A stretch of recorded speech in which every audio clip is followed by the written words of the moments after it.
Bismillahirrahmanirrahim. Assalamualaikum warahmatullahi wabarakatuh.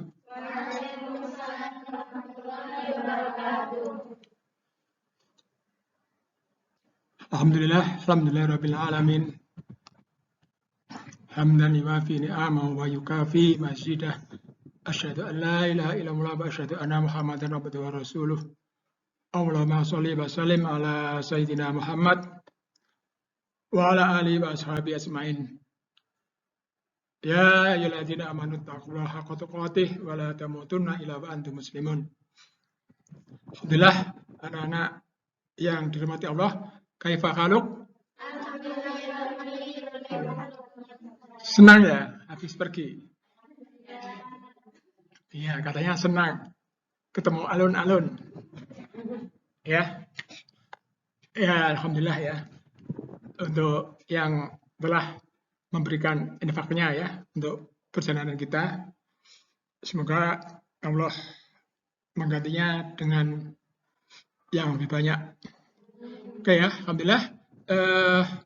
Pertemuan kali ini kita akan membahas tentang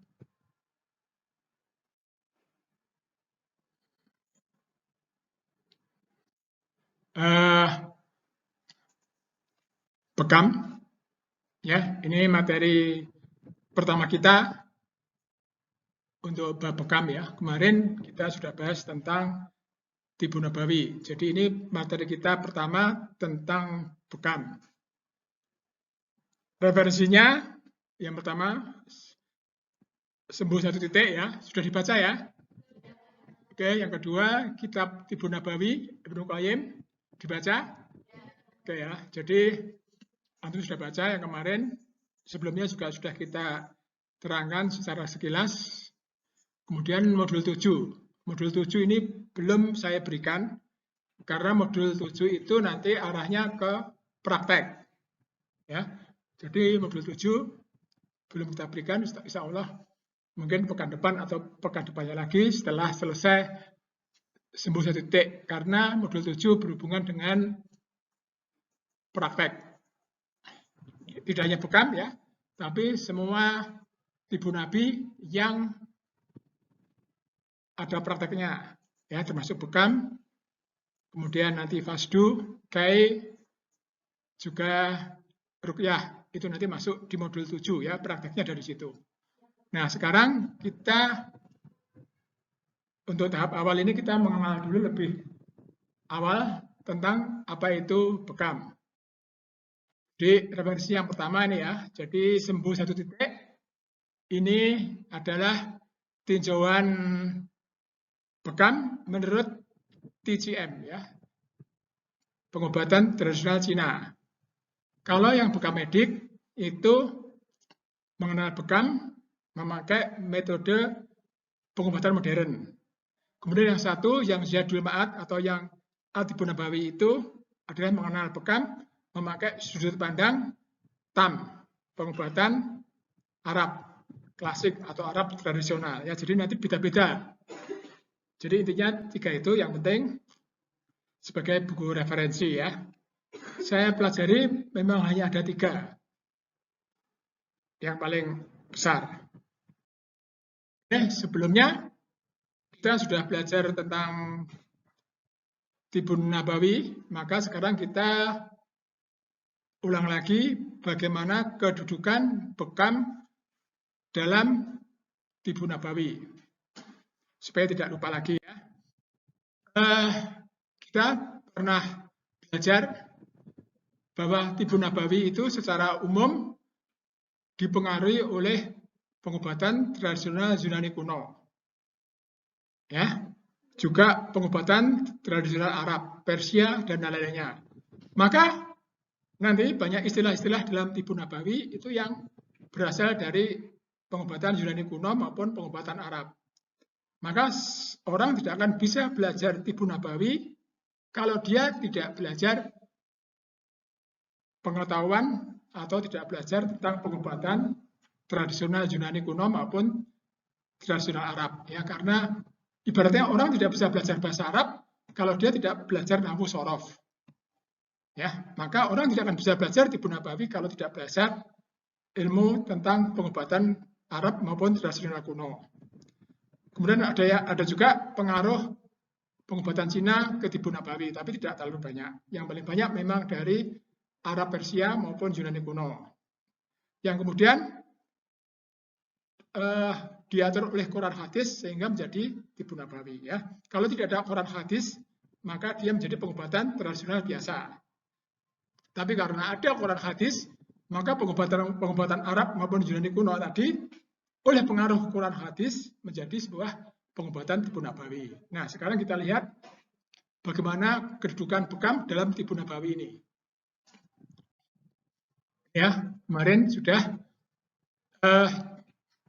ternyata memang pengobatan tibu nabawi ini dia juga mempengaruhi pengobatan modern.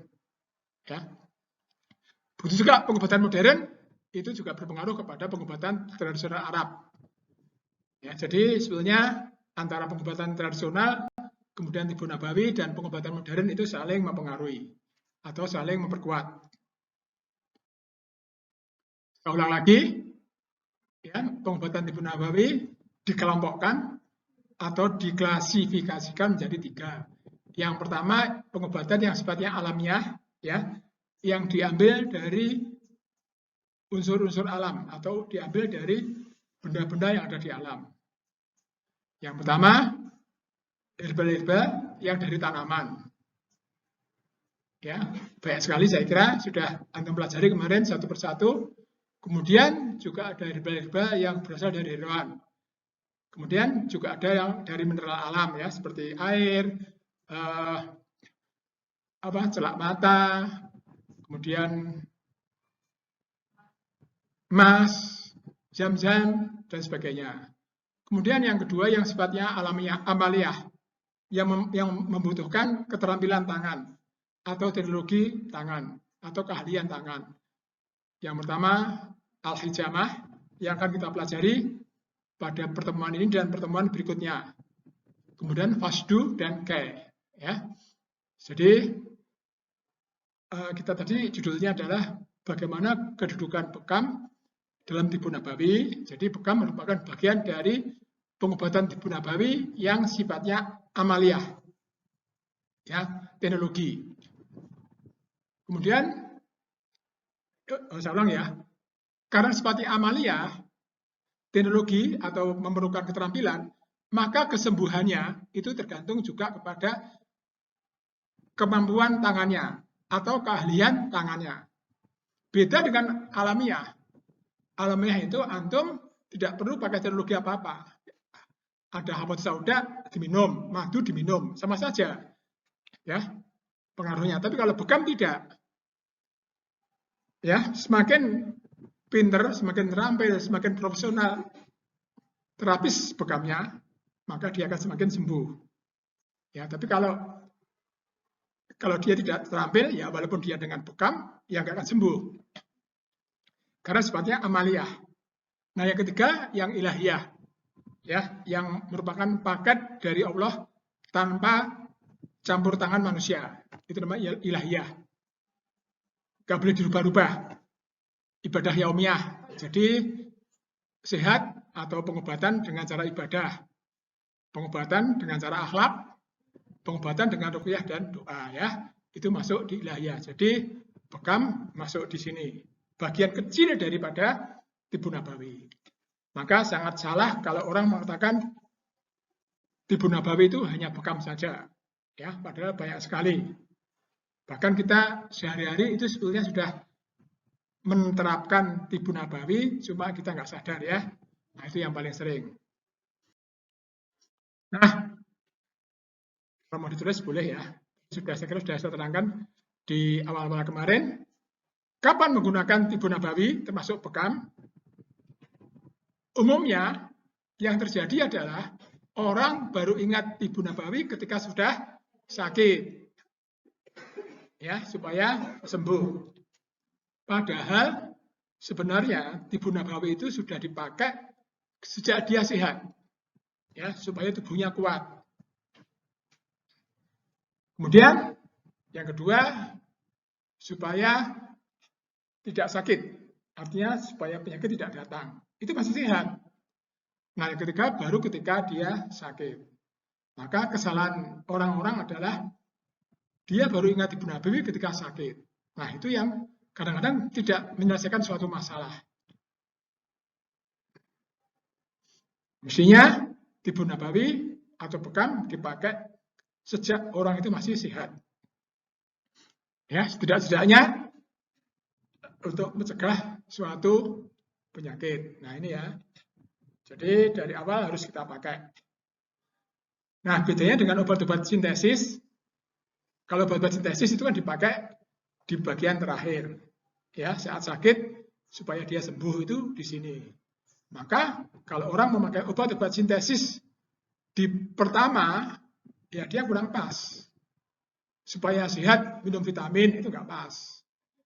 Ya. Atau supaya tidak kena penyakit, maka dia minum obat, itu nggak bisa. Nah, obat-obat sintesis dipakai di bagian terakhir. Nah, kalau Tibu Nabawi, ya, bekam dan lain-lainnya itu dipakai mestinya dari awal.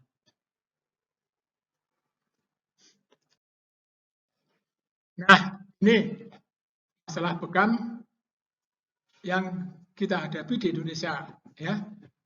Ini sangat penting sekali yang terjadi di Indonesia.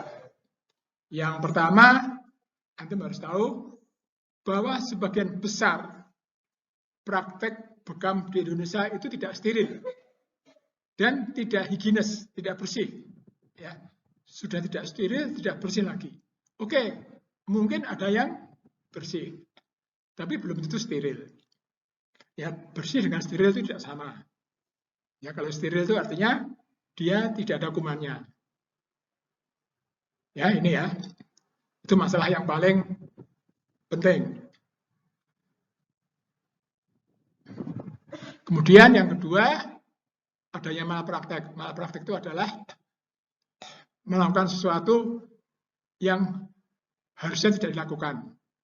Atau harusnya melakukan, tapi dia tidak melakukan.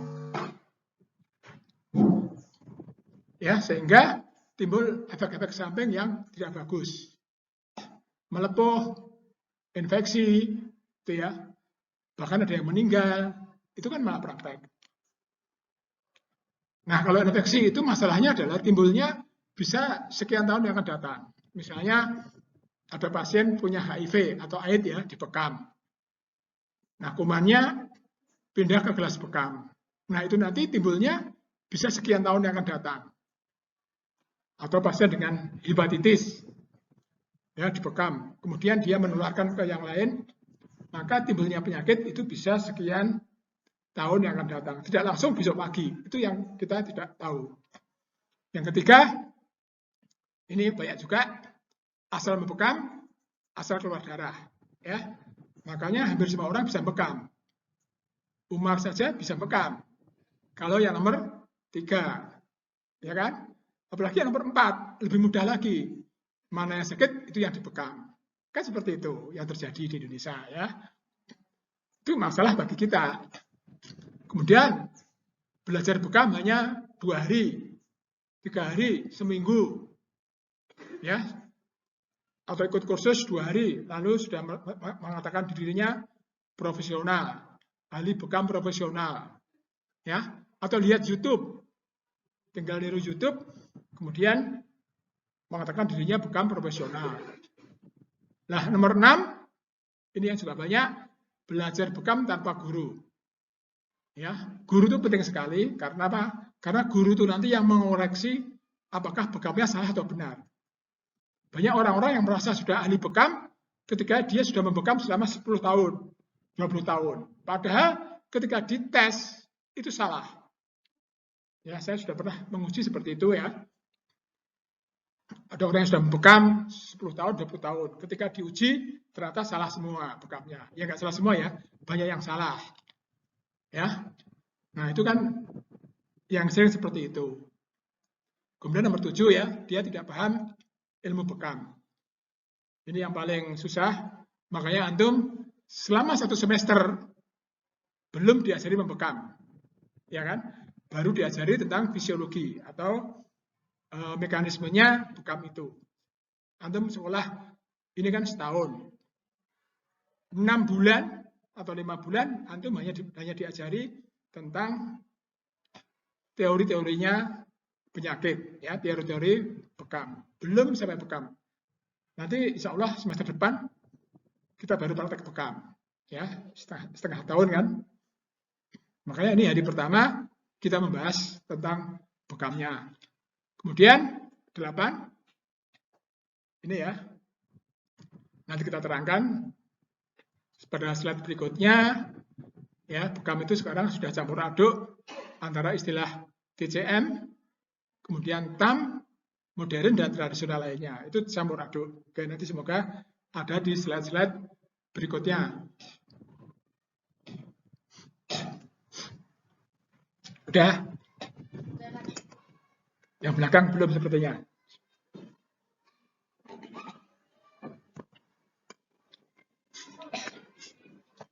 Nulisnya cepat ya, jangan seperti nulisnya kayak nulis di WA itu loh. Disingkat-singkat ya. Cepat kan? Oke ya? Udah. Jadi nulisnya yang cepat seperti nulis di WA. Kalau itu nulisnya seperti nulis surat kepada Umi Abi ya lama sekali ya. Nggak usah dengan perasaan nulisnya. Oke, berikutnya. Kita lihat gambar-gambar ini menarik sekali. Ya, apakah Anda kalau membekam seperti ini?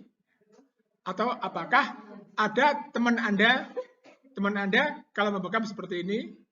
Ataukah guru Anda mengajari seperti ini? Umi Anda, Abi Anda, semuanya atau siapa saja kalau membekam seperti ini, seperti gambar berikut ini. Yang pertama, nih, ya, bekam umum, bekam massal di suatu tempat bersama-sama. Pernah lihat ya? Ya, nah, makanya kita tidak pernah mengadakan seperti ini. Ya, ini satu ya, jelas jorok, tidak bersih, pasti tidak steril karena jatuh alatnya campur sana campur sini. Ya, kemudian hanya diolesi alkohol, itu kan nggak steril semua. Ya, jadi habis dipakai, cuci, olesi alkohol, pakai lagi, itu jelas tidak steril.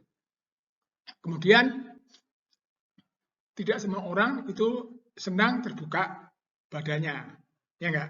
Apalagi mar'ah. Jadi rijal saja tidak semuanya senang terbuka bajunya seperti ini, ya.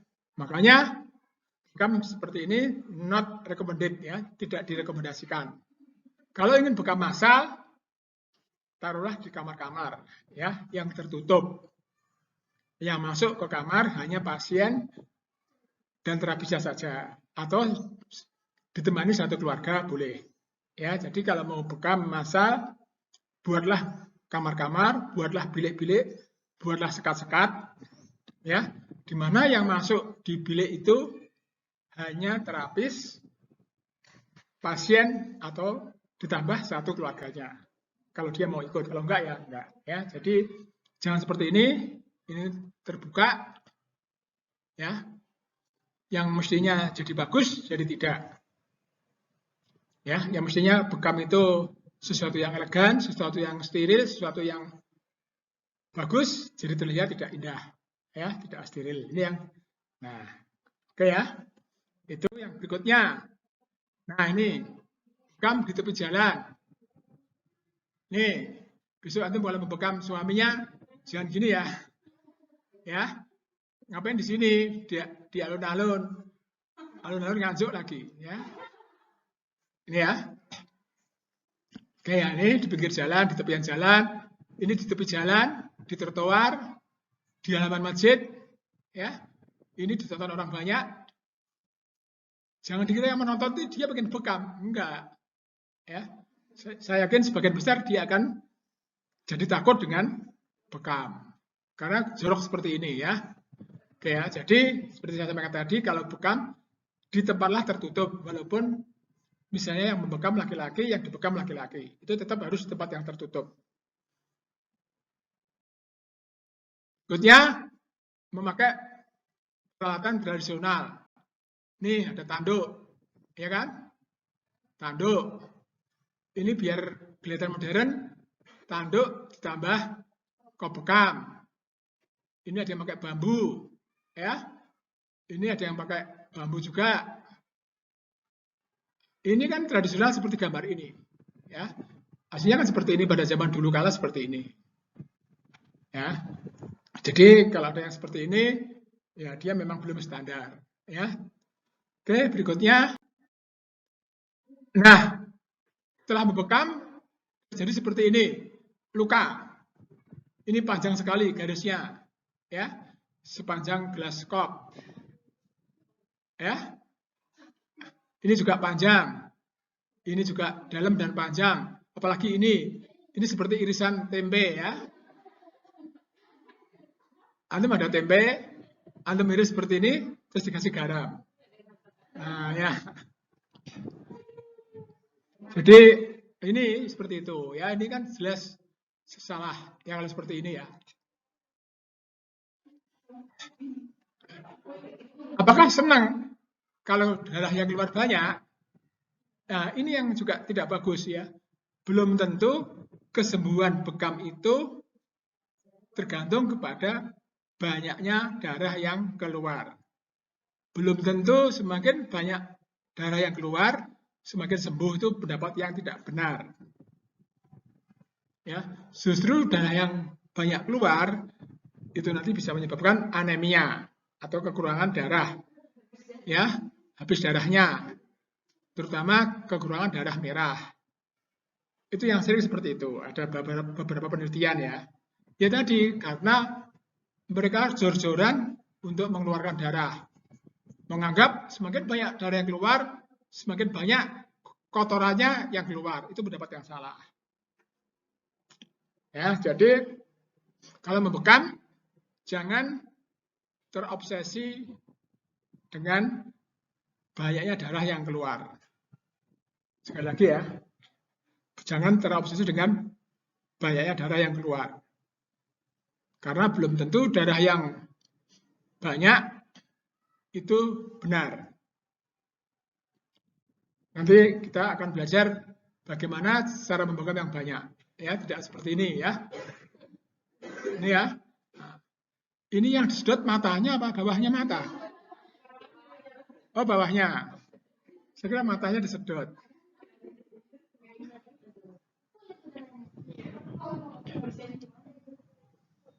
Oke. Nah, titiknya sangat banyak. Nah, ini nggak boleh juga. Ini ada berapa kop ini? 1, 2, 3, 4, 5, 6, 7, 8, 9, 10. 10 kali 1, 2, 3, 4, 5, 6. 60 kop. Nah, ya.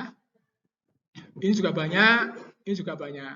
Artinya begini, belum tentu, ya, titik yang banyak itu lebih bagus daripada titik yang sedikit. Ya, belum tentu titik yang banyak itu lebih bagus daripada titik yang sedikit. Jangan-jangan justru titik yang banyak itu malah mempunyai sifat melemahkan. Ya, yang harusnya menguatkan, yang harusnya menyehatkan, justru malah melemahkan. Ya, jadi jangan-jangan semakin banyak titik justru akan melemahkan pasien tersebut.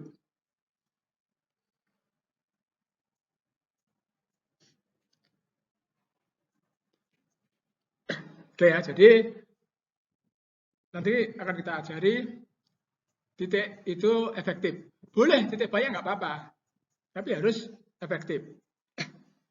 Ya, titik banyak tapi sesuai dengan indikasinya, sesuai dengan kegunaannya.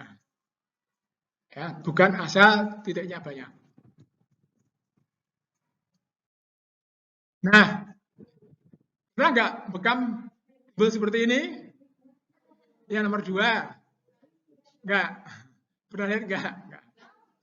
Jadi banyak orang-orang yang membekam, kemudian ketiduran atau lupa, ternyata setelah dibekam keluar seperti ini, ya, melepuh seperti ini, atau seperti atas ini, atau ini yang ngeri, ya, seperti luka bakar, ya, seperti ini, atau keluar buih yang sangat banyak. Banyak terapis yang mengatakan begini, nggak apa-apa itu berarti racunnya keluar semua. Nah, itu pendapat yang sangat salah sekali, ya. Ya, jadi pendapat yang sangat salah sekali mengatakan ini nggak apa-apa, justru malah banyak racun yang keluar. Itu kan salah, ya. Bekam itu tidak boleh muncul seperti ini.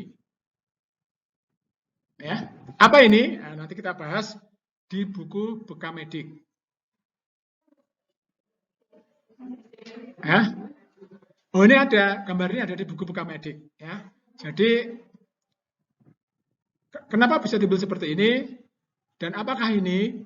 Dan bagaimana cara menanggulanginya? Nah, nanti ada di buku bekam medik. Ya. Setelah selesai kita bahas tentang sembuh satu titik. Jadi tidak boleh seperti ini. Nah, ini memakai tisu. Pernah lihat ya, pakai tisu ya. Nah, pakai tisu itu yang pertama, tisu itu jorok, ya, tidak bagus, tidak steril, tidak bersih. Yang kedua, tisu itu kalau dia masuk ke luka, dia bisa hancur, ya kan? Maka dia akan bisa mengotori luka tersebut, hancurnya itu. Yang ketiga, tisu biasanya ada zat-zat kimianya, zat-zat pengawetnya, zat-zat pewarnanya dan sebagainya yang justru akan merusak luka bekam itu. Yang keempat, ya, tisu dibuat tidak untuk luka, ya kan? Untuk apa? Nah, untuk kalau antum ke kamar mandi di bandara-bandara, untuk apa tisu? Nah, untuk cebok, ya kan? Untuk tempat ingus. Jadi memang dia di tempat yang seperti itu, bukan untuk luka. Maka sangat tidak dianjurkan ya untuk memakai tisu pada bekam. Ya, ini paling banyak tisu ini saya yakin kalau antum lihat para pembekam-pembekam, para bekamer ya bahasa Inggrisnya ya, kan bekamer ya. Nah, itu paling banyak dia memakai tisu. Jelas itu tidak standar sama sekali ya, tidak ada satu alasan pun yang membenarkan memakai tisu ya. Ya, berdasarkan sebagian alasannya. Ini banyak sekali yang seperti itu. Oke, jadi nanti jangan pakai tisu. Kemudian pakai silet. Nah, ini juga ada. Jelas sama dengan tadi, silet tidak recommended ya. Karena dia memang dibuat tidak untuk bekam. Nah, ada yang sekali berbekam langsung 2 pasien, 3 pasien. Sini, pasang sini, pindah sini, pindah sini, pindah sini, pindah sini, gitu kan? Nah, itu nggak boleh. Gimana caranya? Selesaikan satu pasien dulu. Ya, setelah selesai, baru pindah ke pasien berikutnya. Tidak boleh mengerjakan 2 pasien, 3 pasien bersama-sama. Ya, selesaikan satu pasien dulu dari awal sampai akhir, selesai, keluar, bersihkan badan, ganti sarung tangan, baru pindah ke pasien yang berikutnya. Gitu ya, jangan langsung dikerjakan bersama-sama. Karena nanti akan terjadi infeksi ya. Oke. Ini contoh yang di sana ya, di negara tetangga ya. Nah, itu seperti itu. Atau ini, mana sakit itu yang dibekam, iya kan? Nah, iya jari sakit bukan jarinya. Ini kalau antum masih seperti ini, ya levelnya masih levelnya Umar itu ya. Nah, ya level kita nggak seperti itu. Level kita kan nanti sudah di tingkat pemilihan titik yang lebih rumit ya, yang antum pusing ya kan. Nah, itu ya. Nanti akan lebih pusing lagi untuk mencari titik. Memang ini paling mudah. Mana yang sakit itu yang dibekam. Mudah.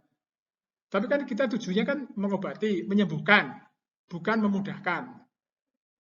Ya. Memang paling mudah, cuma ya tadi ya. Oke, berikutnya bagaimana anak? Ngapain bekam anak-anak? Katanya darahnya kotor. Memangnya darahnya anak-anak kotor? Ya, kalau orang tua ibunya mungkin ya. Bekam anak-anak itu apa tujuannya? Kan harus jelas dulu. Ya, bekam pakai itu. Ini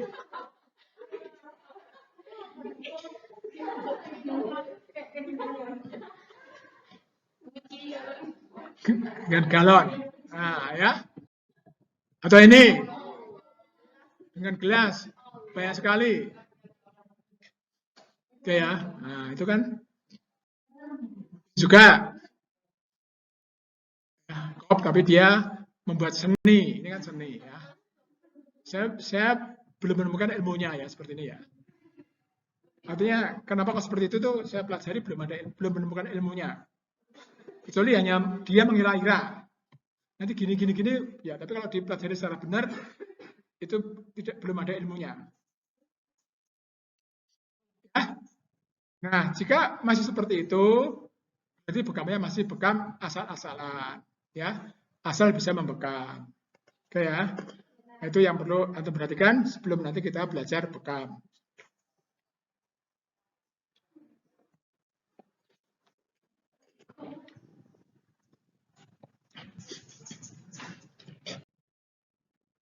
Oke, ingat ya, hampir semua orang itu bisa membekam.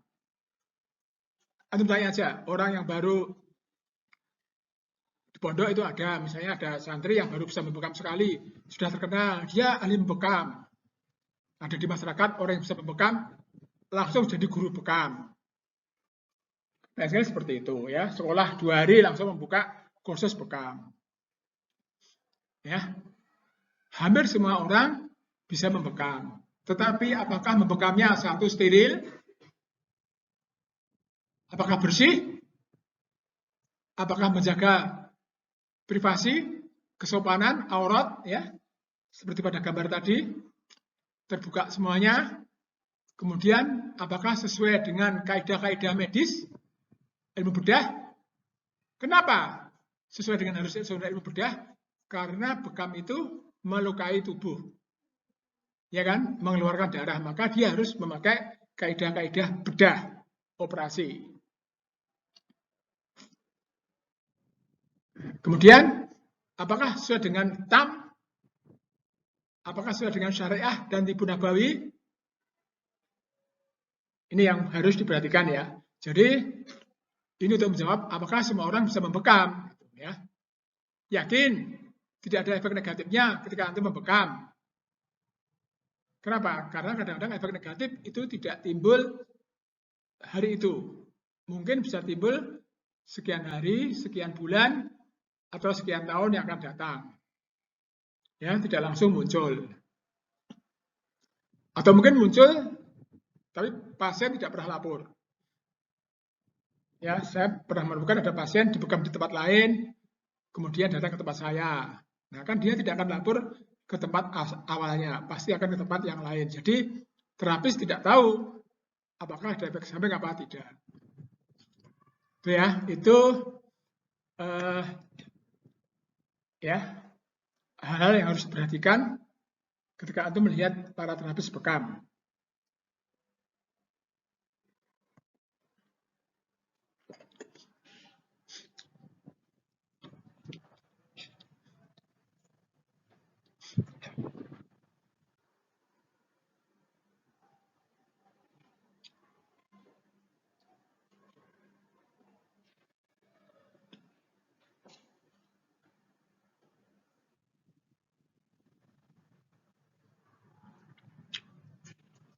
Oke, berikutnya.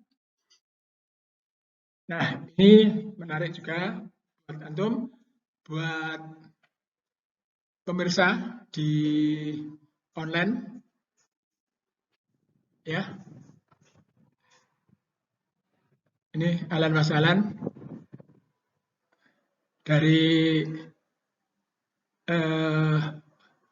Bangi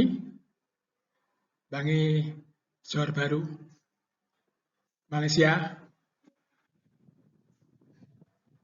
Oke ya, jadi yang ikuti online silahkan mengikuti Eh, Sebenarnya aliran bekam itu banyak, tetapi garis besarnya itu sebenarnya ada 3. Ya. Yang pertama, bekam menurut kaidah-kaidah pengobatan tradisional Cina atau TCM. Ya, ini kita pelajari di buku sembuh 1 titik. Itu kan ke arah TCM. Itu nanti berbeda dengan yang kedua, bekam menurut tradisional Arab, TEM. Ya. Ini beda lagi ya. Nah, ini yang kita pelajari di kitab At-Tibbun Nabawi ya, bab Al-Hijamah, tulisan Ibnu Qayyim Jauziyah itu kan menerangkan bekam menurut TAM ya, tradisional Arab. Maka di situ memakai kaidah-kaidah teori humor ya dan teori temperamen. Kemudian bekam menurut pengobatan modern. Ini nanti kita pelajari, maka bukunya adalah buku bekam medik. Kemudian yang terakhir, nah ini yang paling banyak adalah bekam menurut tradisional Indonesia. Ini yang paling banyak. Ya. Nah, masalahnya adalah yang sering adalah dicampur-campur gitu antara keempat mazhab tadi. Ya gitu ya. Kalau dalam fikih ada 4 mazhab. Nah, di bekam juga ada 3 mazhab sebenarnya, ya, Arab, Cina, dan modern.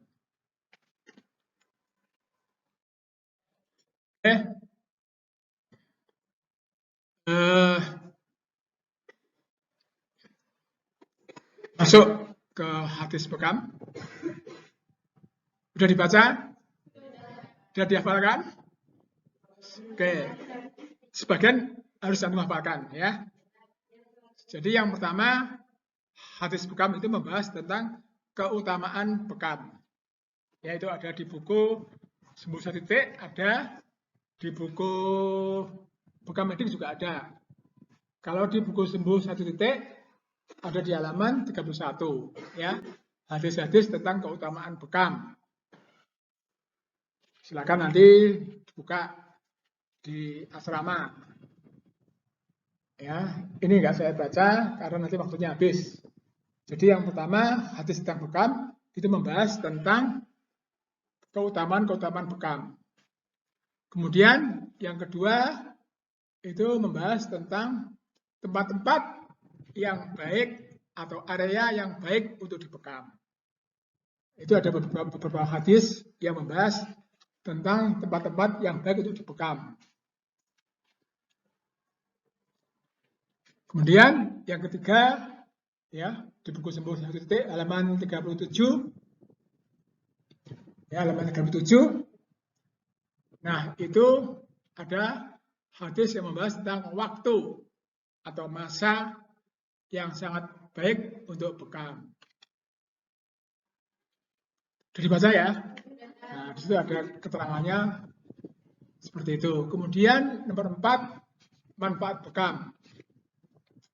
Ya, manfaat bekam halaman 43 atau fungsi daripada bekam menurut hadis.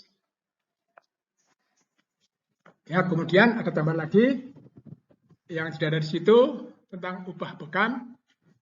Kemudian bagaimana hukumnya orang yang bekam padahal dia sedang puasa. Batal nggak? Batal nggak? Nggak. Oke, nanti kalau ada waktu coba dibuka ya. Sebenarnya di buku itu juga ada, di buku At-Tibbun Nabawi ya, ada di situ ya. Nah, kita lihat, antum buka halaman berapa kemarin ya? 50? Halaman 45. Di Tibbun Nabawi halaman 45.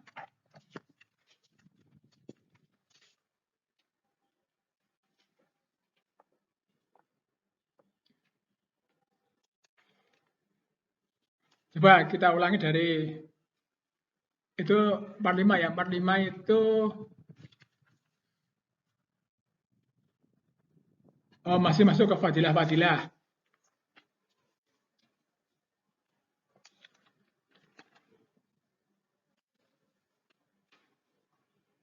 Kalau 46 fi'il uruk wal ka itu tentang fasdu dan ka. Yang halaman 46 ya.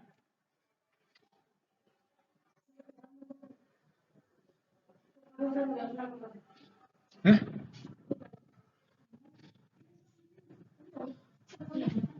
Beda halamannya. Masa bukunya beda? Coba buka dulu tuh halaman 36 coba. Paling bawah. Apa judulnya?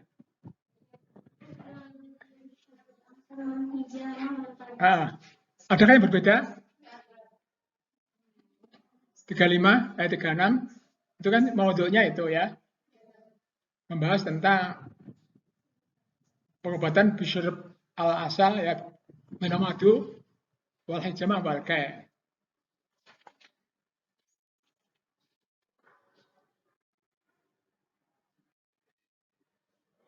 Kalau halaman 39, coba 39 ya. Kitab Tipu Nabi halaman 39. Fi mana fi'il hijamah ya, manfaat-manfaat tentang bekam. Nanti di situ akan dibedakan dengan fasdu.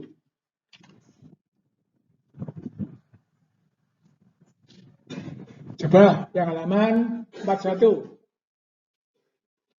41 bawah itu fil hijamah fi naqratil qafa.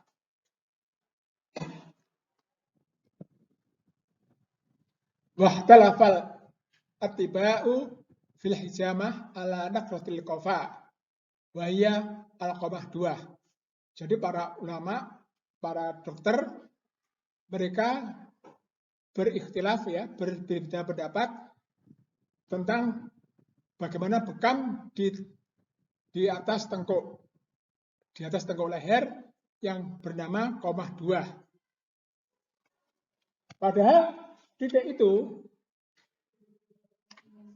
baca bawahnya, baca kalau Abu Naim di kitab At-Tibbun Nabawi hadisan marfu, ya hadisnya marfu, alaikum bil hijamah fi zaujatil qamah 2. Adalah kamu membekam di tengah-tengah qamah 2, fainha tasfa min khamsati atwa'in, menyembuhkan 5 penyakit. Di antara adalah al-judam, cacar campak. Di bawahnya, wa fi hadis akhar alaikum bil hijamah fi zaujatil qamah 2 fa inna shifaa'un min asnaini wa sab'aina da'an.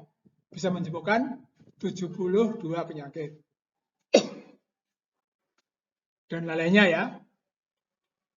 Ada lagi di bawahnya tahta dzikni ya, di bawah ini ya. Kemudian yang halaman 43 fi auqatil hijamah, waktu-waktu yang baik untuk bekam. Ya. Yaumu sabi asrah, tasi asrah wa ihda wa isrin. 17, 19 dan 21. Halaman 44.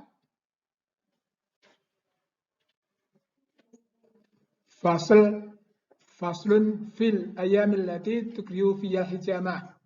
Ya, hari-hari yang tidak baik untuk bekam. Dari situ ya.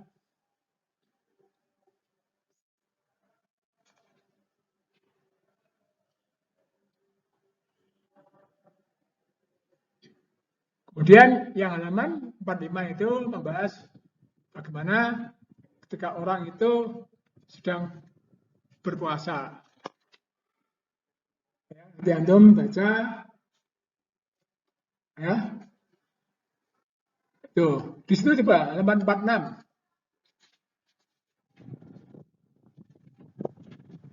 46 atas itu halaman 46 baris ketiga yang huruf tebal. Nah, aftarul hajim wal mahjum. Artinya orang yang membekam dan al-mahjum, orang yang dibekam, itu dua-duanya batal puasanya, kan gitu.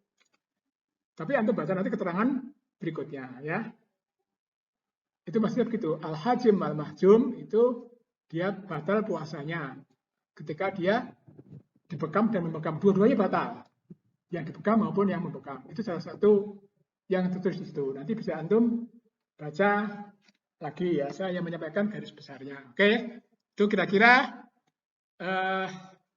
tentang gambaran hadis-hadis bekam. Di kutub Tis'ah banyak sekali tentang hadis bekam ya. Oke, berikutnya kita masuk hukum bekam.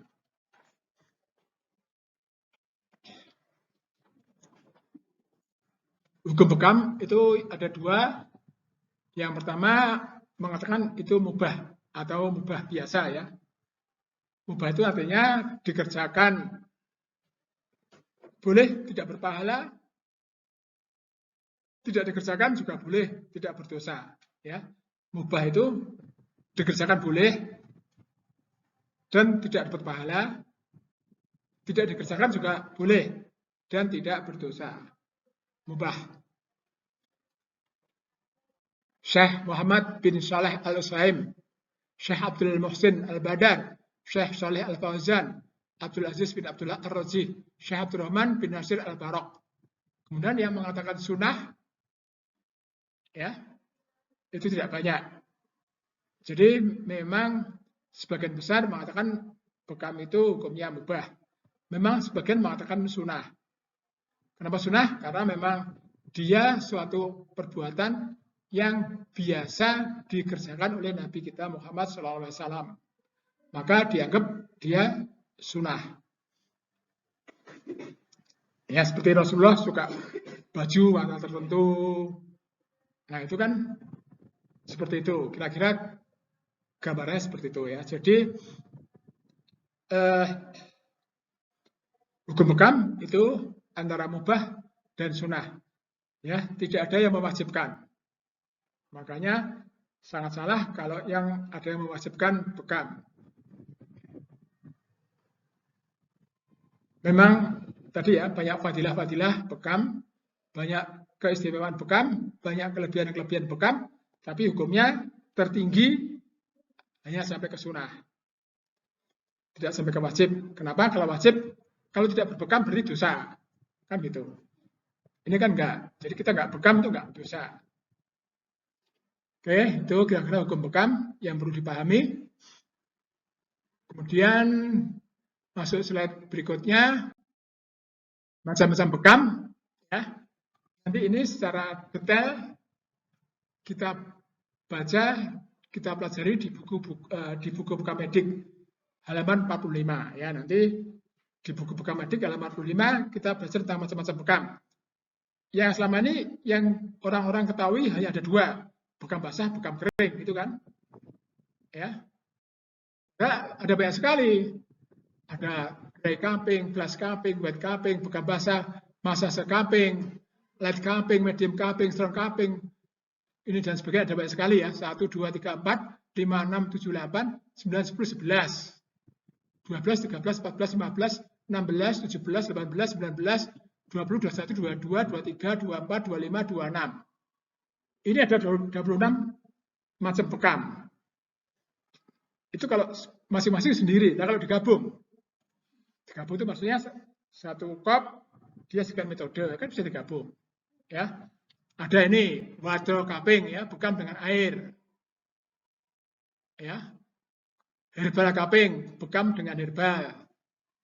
Moxa cupping, ya, needle cupping, bekam dengan jarum. Bisa juga nanti bekam dengan akupunktur. Kan masuk di situ, masuk dari metode macam-macam bekam, banyak sekali itu ya. Ini tadi ya, ada yang manual cupping, ada automatic cupping, ada yang self suction cupping ya. Ada yang pakai keramik, oh ya. Keramik itu. Bambu ya dan sebagainya. Facial cupping. Oke ya, jadi banyak sekali variasinya insya Allah kita pelajari di materi bekam medik. Ini sekedar antum tahu saja. Nah, ini juga ada bekam C saja, ada PC, ada CPC. Kalau bekam kering itu C saja, seperti ini. Ya. Kalau bekam basah Cina, itu seperti ini. Jadi tusuk, langsung disedot. Nah, kalau bekam basah al-hijamah, sedot dulu, tusuk, sedot lagi. Ya. Sedot, tusuk, sedot.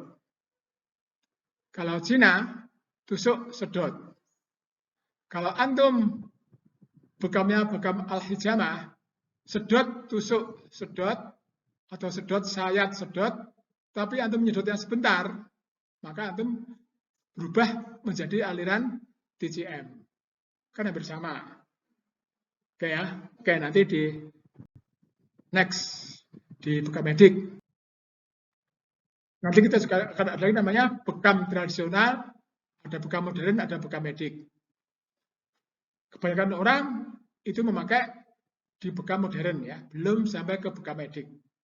Jadi ada teman-teman yang membekam terapis-terapis itu biasanya dia hanya sampai ke bekam modern. Levelnya belum ke bekam medik, karena ini bekam yang tertinggi dan tersulit. Makanya kita nanti akan belajar sampai ke level bekam medik. Bekam yang tersulit atau tertinggi ya. Kalau tradisional tadi paling banyak pakai tanduk dan sebagainya, bekam api, ada bekam modern, kemudian bekam medik. Ini nanti yang paling susah karena dia harus standar bedah. Kalau ini tidak.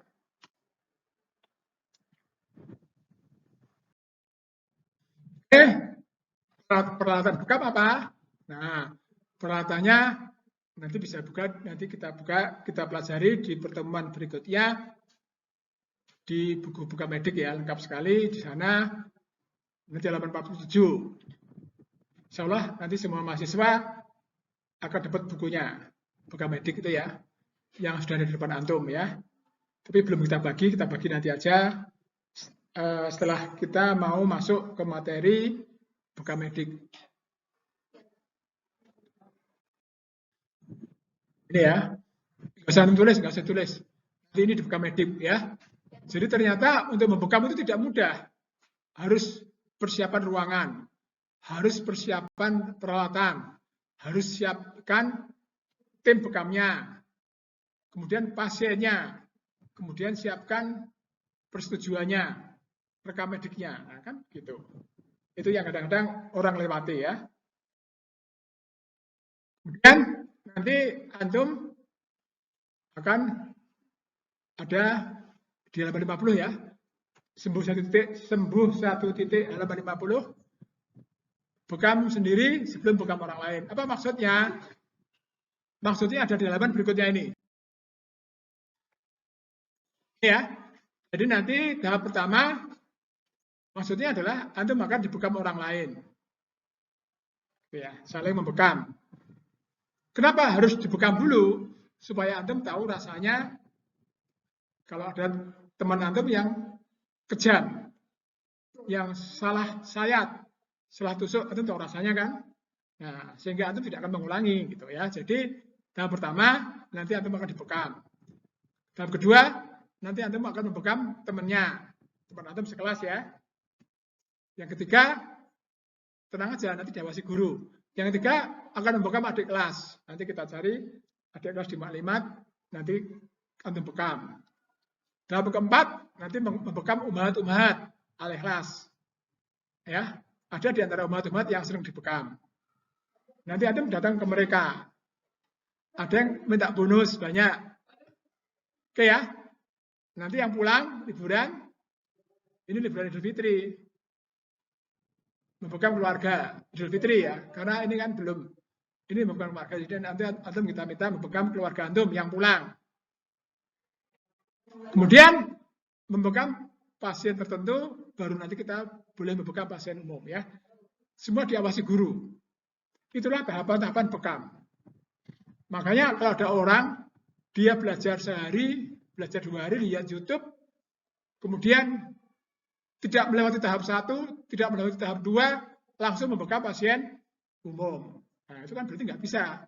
Harusnya 7 tahap, dia langsung melewati tahap yang ada. Itu ya, makanya seperti itu. Insya Allah nanti ketika antum menghadapi pasien umum, antum sudah lancar, ya kan?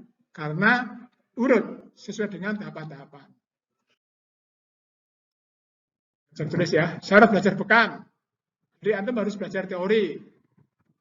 Teori itu panjang ilmunya ya. Antum 1 semester, antum 6 bulan hanya belajar teori. Ya. Memang teorinya itu panjang. Kemudian belajar kasus penyakit. Nanti ada kasus penyakitnya apa diagnosanya, apa penyakitnya, di mana titiknya, nanti kita bahas. Ya, kasus per kasus. Ini menarik, jadi nanti antum ketemu pasien ini kasusnya apa. Gitu. Jadi harus ada guru yang menjelaskan. Kemudian praktek didamping guru, tidak dilepas. Praktek ke pasien didamping guru, ada evaluasi, dikoreksi. Artinya nanti akan tahu antum salahnya di mana. Ya, itu yang penting ya. Itulah kenapa harus bertahap belajar itu. Tidak bisa orang langsung bekam. Maka kita tidak ada pelatihan bekam online. Ya. Ada yang bertanya saya, Ustadz, saya pengen ikut pelatihan bekam online. Nggak ada. Gimana? Kenapa nggak ada? Karena kita tidak bisa praktek kepada pasien secara online. Masa antum mau nusuk pasien lewat HP? Ya, Bu, buka, saya video call. Ya, Bu, ini saya tusuk dari sini, Bu ya. Itu ya, nggak bisa kan? Nah, jadi harus didatangi, dilihat. Ya, kata teman-teman saya yang memang dia membuka pelatihan bekam profesional itu, antum ditunggu saja, itu masih salah. Apalagi antum bekam online. Ya kan? Maka kalau salah tidak bisa dibetulkan. Kan gitu. Makanya kita tidak ada bekam online, tidak ada sekolah online. Ya, kalau kita ada sekolah online itu memang sebagian bisa. Tapi untuk prakteknya tidak akan pernah bisa.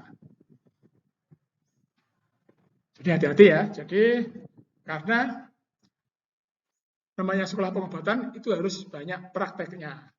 Dan prakteknya harus diawasi guru, tidak bisa dilepas. Kenapa? Karena kalau ada kesalahan akan bisa diperbaiki. Karena ini berhubungan dengan nyawa, gitu kan.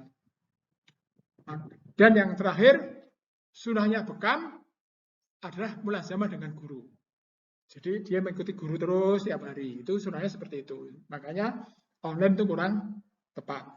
Boleh online untuk mereview, untuk murojaah ilmu ya, untuk menambah pengetahuan itu boleh. Tapi kalau untuk prakteknya itu nggak bisa. Ya, karena tidak akan bisa terawasi. Ya, yang merasa sudah pandai membekam karena sudah membekam bertahun-tahun. Pasiennya sudah banyak.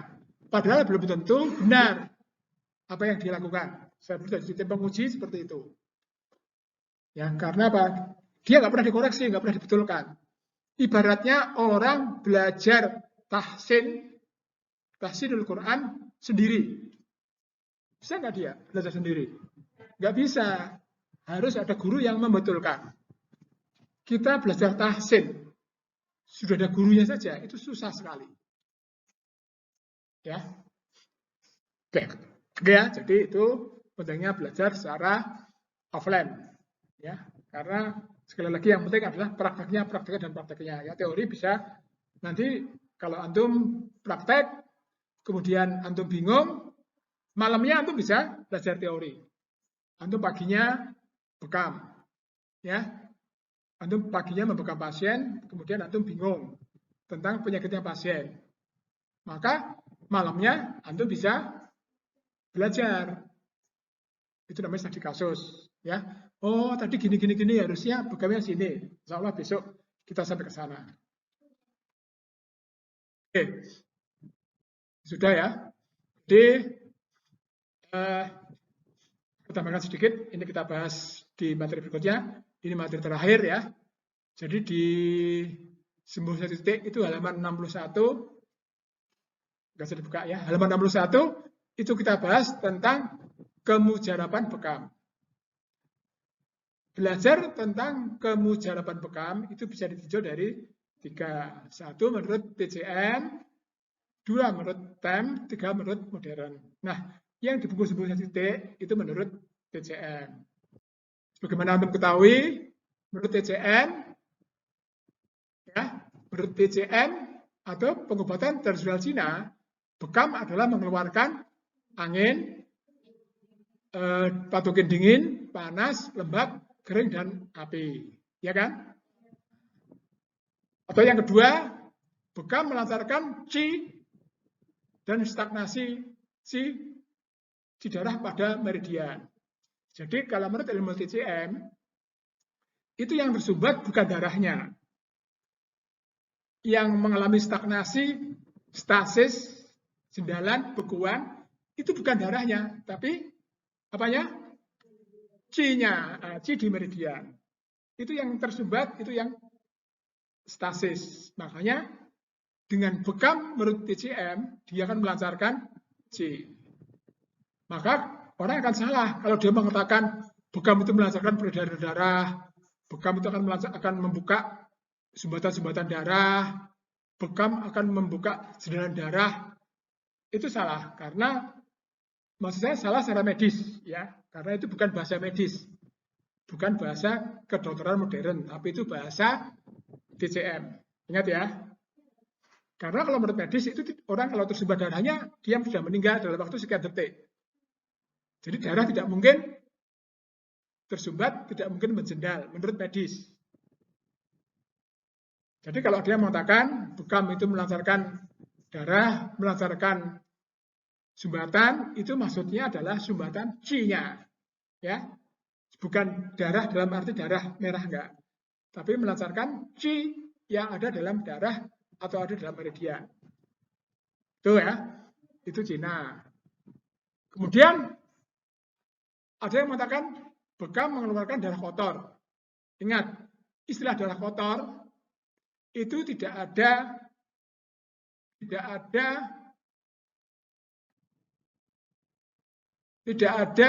di dalam pengobatan tradisional Cina. Tidak ada di dalam pengobatan Arab. Tidak ada di pengobatan modern. Jadi istilah darah kotor itu adalah istilah pada pengobatan tradisional Indonesia atau Melayu.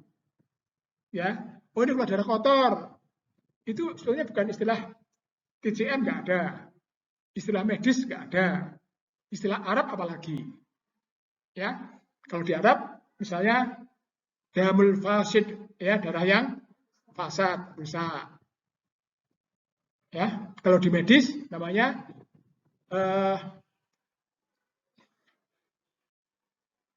apa namanya? Lupa saya namanya.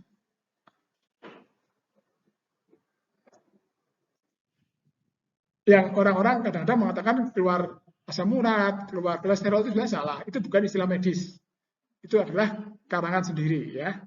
Oke, nanti itu akan kita bahas di dalam materi berikutnya. Jadi intinya kalau menurut TCM itu ada 2, maka kalau ada orang mengatakan bekam itu mengeluarkan angin, benar menurut TCM. Bekam melancarkan qi darah, melancarkan sumbatan darah, melancarkan sendaran darah. Itu adalah istilah-istilah dalam TCM ya. Kalau bekam itu mengeluarkan darah kotor itu sebenarnya istilah pada pengobatan Indonesia atau pengobatan Melayu. Ya, jadi nanti di dalam buku bekam medis kita akan belajar 2 hal. Yang pertama, pengobatan kemujaraban bekam menurut pengobatan Arab dan kemujaraban bekam menurut pengobatan medis modern. Nanti kita bahas di buku bekam medis. Kalau yang di buku sembuh satu titik itu adalah kemujaraban bekam menurut TCM, ya, supaya mudah dipahami. Ini yang menurut Arab ada penyakit imtilai, ada penyakit al-mizaji, ya, di mana imtilai dia berhubungan dengan cairan humor, mizaji berhubungan dengan 4 temperamen, panas, dingin, kering, basah. Imtilai berhubungan dengan air, dahak, darah, empedu kuning dan empedu hitam, ya. Nanti ini kita pelajari. Jadi kalau kelebihan darah dengan apa? Misalnya ada di slide berikut. Nah, penyakit imtilai karena kelebihan humor, pengobatannya bisa dengan lintah, bekam, bloodletting, atau fastun. Untuk yang kelebihan cairan humor, ya. Yang berupa darah. Kalau kelebihan cairan humor selain darah, beda lagi. Ini kan hanya untuk penyakit karena kelebihan cairan humor yang berupa darah. Itu dengan tadi ya, bekam dan sebagainya, itu nanti masuk di dalam sini. Oke, terakhir, gambaran bekas luka bekam. Jadi kalau kita bekam, nanti di kulitnya ada gambarannya. Itu menurut TCM, ya, bukan menurut medis modern. Sembuh 1 titik halaman 73, ya, sembuh 1 titik halaman 73 seperti ini gambarannya. Kalau nanti seperti ini berarti sehat. Seperti ini stagnasi C. Ini stagnasi lebih berat, kongesti, bendungan, ya, purpura, blister, black, ini blood and C deficiency, ya, pucat berarti dia kekurangan C tadi. Itu beberapa gambaran darah bekam maupun gambaran luka menurut TCM, ya, ingat menurut TCM, ya, bukan menurut medis modern. Jadi menurut TCM, kadang-kadang orang menyebutkan ini medis, misalnya begini, oh ini darahnya kental, ya, berarti banyak asam uratnya, banyak kolesterolnya, itu salah. Harusnya itu dipelajari dengan ilmu TCM.